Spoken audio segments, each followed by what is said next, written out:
गुरु क्या करते हैं?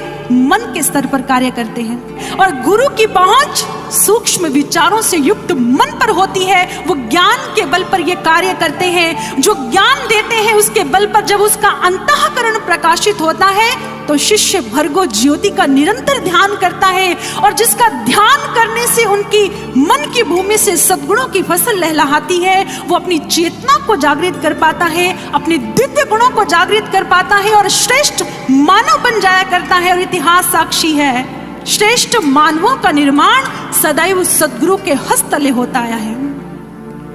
कहते सद्गुरु ही है जो अपने ज्ञान को समाज में बांटकर एक परिवर्तन की क्रांति लेकर आते हैं। और ये आज के युग का परम सौभाग्य है कि नवयुग सृजेता युग पुरुष का व्यक्तित्व प्रखर ज्ञान तप साधना से परिपूर्ण व्यक्तित्व क्रांति दीप बनकर आज संपूर्ण विश्व को ज्ञान के उजाले बांट रहा है। आपको बता देना चाहेंगे, इस युग पुरुष के इस धरा पर आगमन से पहले समाज में भय आतंक का पसारा था।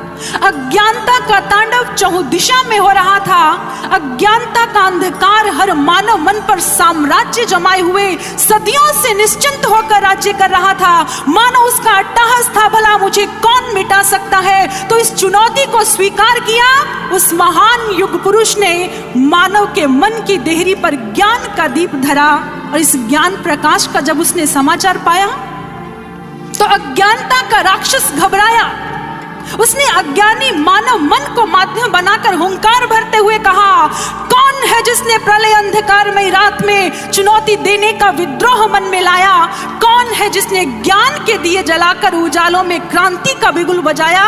तो वो कोई और नहीं, दुर्लभ युग परिवर्तक दिव्य व्यक्तित्व परम पूजनीय परम वंदनीय गुरुदेव सर्वश्री आशुतोष महाराज जी, जिन्होंने इस धरा धाम पर आकर एक परिवर्तन की क्रांति लाई।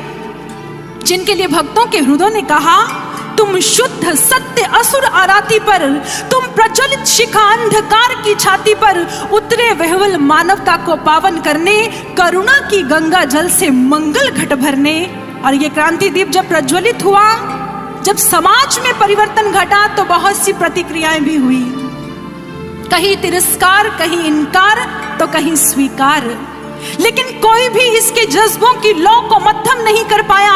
ये आज भी निरंतर जलते हुए समाज को सही दिशा दिखा रहा है। मानव के साथ एक विडंबना है, जानते हो क्या?